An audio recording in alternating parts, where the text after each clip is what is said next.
बिस्मिल्लाहिर्रहमानिर्रहीम, अस्सलाम वालेकुम। मैं हमारी अली और आप देख रहे हैं मेरा यूट्यूब चैनल। उम्मीद करती हूँ कि अपनी फैमिली के साथ खुशो-खुर्रम ज़िंदगी गुजारेंगे इंशाल्लाह ताला। बिल आखिर आहत रज़ा मीर ने सज्जल अली को छोड़ने की तस्दीक कर दी है।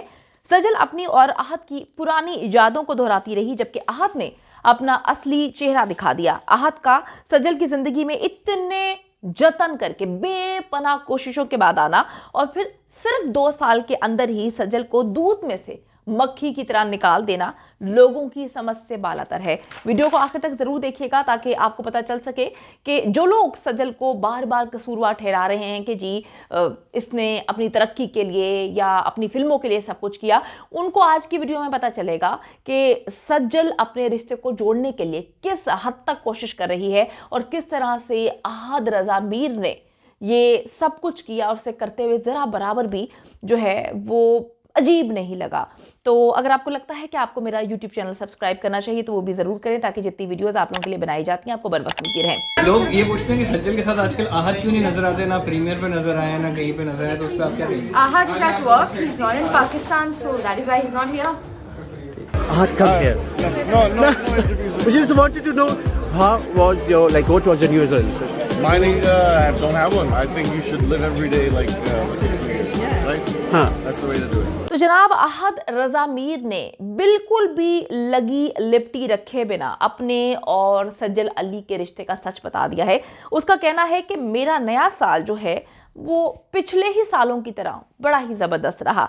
आहत के रवैये से साफ लग रहा है कि उसे सज्जल से जुदाई का या अलैदगी का या आपस में उनके जितने भी प्रॉब्लम्स हैं उससे वो अलग हुई है, ज़रा बराबर दुख नहीं है। He was very relaxed, normal, बड़े आराम से जो है वो इंजॉय कर रहा था, लोगों के साथ तस्वीर बनवा रहा था। लेकिन उसको जो है ऐसा कुछ लोगों ने, जो लोग वहाँ पर मौजूद थे, उन्होंने अपना नाम ना जाहिर करने के बिना पर जो है वो बताया कि उस पार्टी में आहत जो है वो बड़ा कहते हैं ना कि वो कन्नी कतरा रहा था, वो चोरों की तरह बिहेव कर रहा था, लोगों में खुश रहने की कोशिश कर रहा था क्योंकि वो लग खुश रहा था, लेकिन उसको कहीं ना कहीं डर था कि कोई आकर उससे आहत और सज्जल अलहदा क्यों है, आहत से पूछ ना ले।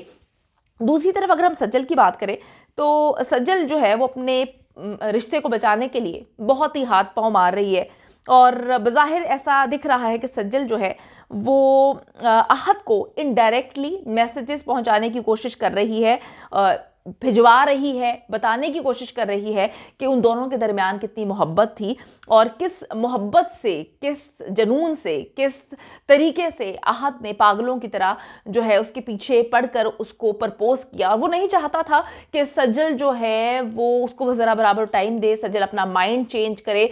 सज्जल से वो शादी करना चाहता था और उसको डर था कि सज्जल किसी और के साथ शादी ना कर ले। लेकिन आहत मेरे ख्याल में सब कुछ भूल चुका है और भूल कर आगे बढ़ चुका है।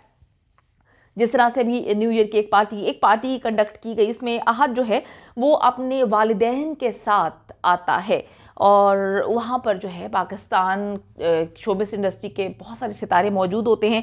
आहत ने सबके साथ जो है वो बहुत रिलैक्स होकर टाइम गुजारा, सबके साथ उसने जो है वो अपने आप को बड़ा नॉर्मल फील करवाया, जिसका सबूत तस्वीर जो है वो बता रही हैं कि वो कितना रिलैक्स था और कितना आगे बढ़ चुका था। अगर कोई इस महफिल में नहीं था तो वो सिर्फ सज्जल अली नहीं थी, जो कि मीर फैमिली का हिस्सा बनने के बाद हमेशा से जहाँ पर भी मीर फैमिली जाती है, आहत रज़ा मीर के जो वालिदैन हैं जाते हैं, वहाँ पर सज्जल ज़रूर हुआ करती थी क्योंकि ये पूरी फैमिली एक साथ जो है वो एंटर होती थी किसी भी मौके पर, किसी भी इवेंट पर। सज्जल जो कि कराची में मौजूद थी, वो अपने शौहर के साथ जो है इस फनकारों की पार्टी में क्यों ना आ पाई।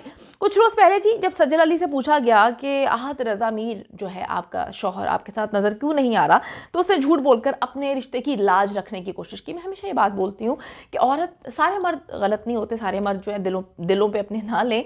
औरत हमेशा अपने घर को बचाने की कोशिश करती है। औरत हमेशा, चाहे उसको झूठ बोलना पड़े, चाहे वो अपने वालिदैन को गलत बताए, दुनिया को गलत बताए, औरत की हमेशा कोशिश होती है कि उसकी ज़िंदगी में तलाक का धब्बा ना लगे, वो अपने रिश्ते को बचाए, अपने घर को बचाए। और अगर जहाँ तक हम थोड़ा सा पीछे जाएँ तो सज्जल ने जो है वो आहत को प्रपोज नहीं किया था। सज्जल आहत के साथ उस तरह से इश्क में मुब्तला नहीं थी जिस तरह से आहत जो है वो सज्जल के पीछे पड़ा हुआ था, सज्जल से शादी करना चाह रहा था और एकदम उसने वक्त ही नहीं दिया, मौका ही नहीं दिया, बस वो पीछे पड़ गया था अपने वालिदैन के कि हर हाल में सज्जल का रिश्ता जो है उसकी फैमिली से मांगे। मैं नहीं चाहता कि सज्जल की शादी कहीं और हो। लेकिन बहुत जल्द मेरे ख्याल में इंसान जो है वो बदल जाते हैं। 2 साल के अरसे में ही आहत ने जिस तरह से मुंह मोड़ लिया, मैं हमेशा ये बात बोलती हूँ कि कितनी तकलीफ़ का मकाम है कि एक औरत अपना सब कुछ, अपना मान, प्यार, मोहब्बत, हर चीज़ एक आदमी से जोड़ देती है। उसके बाद बड़े कमज़र्फ़ होते हैं वो लोग जो किसी रिश्ते को निभा नहीं पाते और इतने मुक़द्दस पाक खूबसूरत रिश्ते में अगर छोटी सी बात आ जाती है तो उसको इग्नोर करना चाहिए, ना कि जो है रिश्ते ख़त्म करने तक बात आ जाती है। लेकिन आजकल हमारे मुल्क में ये देखा जा रहा है कि रिश्ते ख़त्म करना जो है वो बड़ा ही फ़ैशन बन चुका है। जिस तेज़ी से रिश्ते बनते हैं उसी तेज़ी से रिश्ते जो है ख़त्म भी हो रहे हैं। अच्छा जी, सज्जल ने जो है अपनी बात को, अपने घर को, अपने हर चीज़ को बचाने के लिए बड़ा मान रखा और कहा कि आहत जो है वो असल में मुल्क में नहीं है तो वो आए कैसे। लेकिन आहत ने सज्जल की बात का ज़रा भी पास नहीं रखा और अपनी पूरी फैमिली के साथ कराची में ही मुनक्किदा जो है एक पार्टी जिसमें सज्जल के बिना चला गया और वहाँ पे जाके जो लोग कयास सराइयाँ कर रहे थे वो उसने सही साबित की कि मेरा और सज्जल का अब रिश्ता नहीं है, वो ख़त्म हो चुका है। अफसोसनाक बात यह है कि उसी रोज़ सज्जल ने एक इंटरव्यू दिया था और उस इंटरव्यू में अपने और आहत के रिश्ते को बचाने की बेइंतहा कोशिश की थी। मैं वही आपको बता रही थी कि औरत जो है वो आखिरी दम तक कोशिश करती है।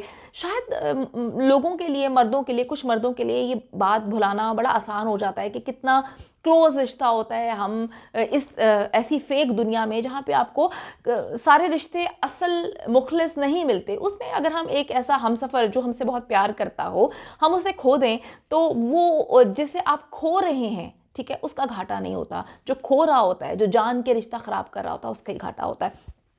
अफसोसनाक बात यह है कि जब सज्जल ने इंटरव्यू दिया था उसमें उसने अपने और आहत के रिश्ते को बचाने की बेपनाह कोशिश की, लेकिन उस इंटरव्यू के जवाब में असूलन तो आहत को या तो सज्जल को लेकर जाना चाहिए था या फिर वो ना जाता, उसके वालिदैन चले जाते तो इतनी बातें ना बनती। मगर आहत ना से वहाँ पर गया बल्कि अपनी पूरी फैमिली के साथ गया, नहीं थी तो उनके घर की बहू यानी कि आहत की बीवी सज्जल वहाँ पर मौजूद नहीं थी। एक तरफ सज्जल अपने और आहत के बीते हुए लम्हों को जो है वो रिकॉल करती है, उसको याद करती है, उन लम्हों को याद कर रही थी उस इंटरव्यू में कि किस तरह से आहत ने उसे प्रपोज किया और इतनी जल्दी आहत ने डाली हुई थी। तो मैंने आहत से पूछा कि इतनी जल्दी क्यों है, तो उसने कहा कि मुझे डर है कहीं सज्जल तुम कहीं और शादी ना कर लो।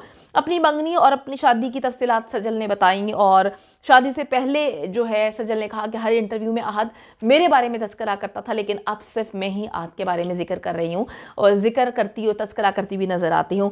और हकीकतन यही हुआ। जब आहत से सज्जल और इन दोनों के रिश्ते के हवाले से सवाल किया गया तो वो गोल कर गया, वो शायद बात ही नहीं करना चाहता, क्योंकि मुझे ऐसा लगता है कि उसको फ़र्क नहीं पड़ता, वो शायद मूव ऑन कर चुका है। नए साल को जी बड़ा ही शानदार करार दिया आहत रज़ा मीर की जानिब से। उसके बरक्स सज्जल ने अपनी कामयाबियों को आहत के बगैर अधूरा करार दिया। आपको पता है कि सज्जल की वालिदा सज्जल के पीक पर, जब वो पीक पर बहुत बेपनाह हिट्स दे रही थी तो उसकी वालिदा उसको छोड़ के चली जाती हैं और सज्जल ने उनकी जगह पर रख के कि जी मेरी पावर, मेरी स्ट्रेंथ जो है वो आहत है। आहत को 2 साल में अपने बहुत करीब पाया क्योंकि सज्जल अपनी वालिदा के बहुत करीब थी। लेकिन जब आहत ने उसको इमोशनली इस हद तक तोड़ दिया है तो सज्जल कहती है कि मैं एक बार फिर से मैं अपनी ज़िंदगी के पीक पर मौजूद हूँ, लेकिन एक बार फिर से मैं तन्हा हूँ। मैं इस दौर में आहत की शिद्दत से ज़रूरत महसूस कर रही हूँ लेकिन आहत मेरे पास नहीं है। यही तकलीफ़ का मकाम होता है, यही इंसान को तोड़ देता है कि जब आप इतने दावे करते हैं मोहब्बत के और एक चीज़ हासिल कर लेते हैं। मैंने देखा इंसान की फितरत यही है, वो बड़ी कोशिश करता है जो चीज़ उससे मिल नहीं पाती उसको पाने की। जैसे ही अब वो चीज़ हो, इंसान हो, एक ही मायने रखती है इंसानों के लिए। जब वो हासिल कर लेता है वो चीज़ या इंसान तो उसको फिर कदर मेरे ख्याल में खो जाती है कुछ लोगों के लिए और उनके लिए वो सिर्फ शोकेस में रखा हुआ एक शो पीस रह जाता है। उम्मीद करती हूँ कि अकल आए इस शख्स को, इन लोगों को, और ये अपनी ज़िंदगी को जो है वो सारी जितनी भी इनके दिल में बातें हैं उसको भुलाकर आगे बढ़ें।